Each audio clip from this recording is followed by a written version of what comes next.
먼저 국세청 차장님께 질문 드리겠습니다. 성인지 예산 제도에 대해서 좀 질문을 드리고 싶어요. 그 성인지 예산 제도가 무엇인지에 대해서는 당연히 알고 계시죠? 예, 네. 그렇습니다. 알고 계신 것처럼 이제 성인지 예산이라고 하는 거는 우리 국가 재원이 보다 성평등한 방식으로 사용될 수 있도록 예산 배분 구조와 그 규칙을 변화시키려고 하는 재원 배분 과정이잖아요. 국세청은 최근에 이제 4년 동안 16년부터 18년까지 성인지 예산 사업을 매년 한 개만 선정을 했는데 달성률이 모두 0%예요. 그리고 이제 작년부터는 아예 사업 자체를 선정하지 않으셨고요. 혹시 그렇게 된 이유가 뭔가요? 그 세부적인 내용은 제가 아직 파악을 못 하고 있습니다.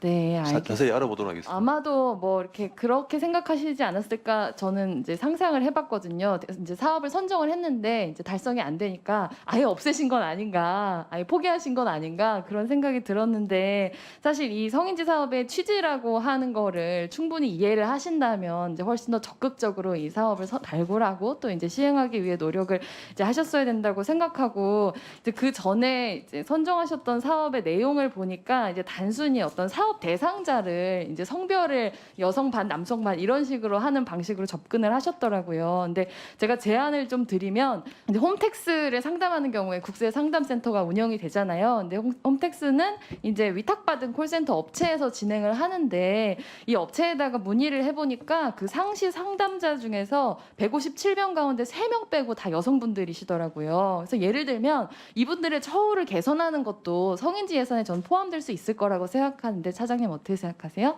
예, 그 저희 지금 그 상담센터 중에 내부 직원이 한 150명 되고요. 그 다음에 이제 네, 그분들은 아마 예. 이 홈택스가 아니라 다른 상담하시는 분들이더라고요. 그렇습니다. 그 네. 외주 주는 분들도 한 200명, 300명 되어 있는데 방금 말씀하신 사항은 맞습니다. 그래서 그런 영역으로 그 예산을 한번 검토해 보도록 하겠습니다. 네, 알겠습니다. 앞으로도 국세청에서 추진하는 사업들이 좀 더 성인지적인 관점에서 운영될 수 있도록 해주시면 좋겠고요. 다음은 기재부 장관님께 말씀을 드릴게요. 네. 성인지 예결산이 형식적으로 운영되고 있다는 지적은 사실 국세청만의 문제는 아니고요. 모든 부처에서 해마다 지적되어 왔었고, 그리고 2019년 회계연도 성인지 결산서 분석에 비해서 이제 보면 2018년 회계연도랑 비교했을 때 성인지 대상 사업이랑 결산액이 둘 다 크게 감소했어요. 왜 이렇게 대상 사업과 결산액이 감소했다고 생각하십니까? 저희는 일부러 그 예산을 감소시키려고 했을 리는 없을 것 같고요. 뭐 제가 뭐 예산 편성 과정에서 큰 사업이 뭐 완료됐다든가는 그런 요인이 크지 않을까 생각합니다. 저희가 뭐 일부러 성인지 예산을 줄이려고 그렇게 노력했을 것 같지는 않습니다. 네, 근데 필요한 노력은 이거를 늘리기 위한 의도적인 노력이 더 필요하다는 네, 생각이 네. 들어서 그 점에 있어서의 의지를 좀 더 보여주실 것을 당부드리고 싶고요. 기재부가 이 성인지 예결산 관계부처 상설 협의체에 참여하는 이제 성인지 예산제도 운영의 주무기관이잖아요. 네. 하지만 기재부조차도 사실 이제 성인지 예산 사업 선정 및 목표 달성에 있어서 이제 작년은 딱 한 개 제출하시고 똑같이 이제 국세청처럼 이제 목표를 달성하지 못해서 0%세요.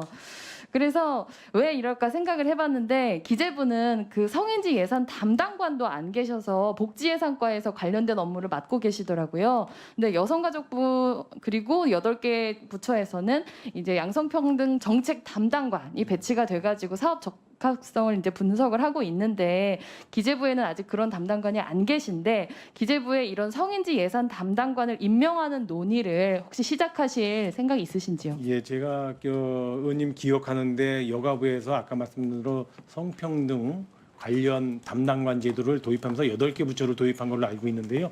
가능한 한 그와 관련되는 사업이 많은 부서를 한 8, 9개 부처가 담당관이 만들어졌고요.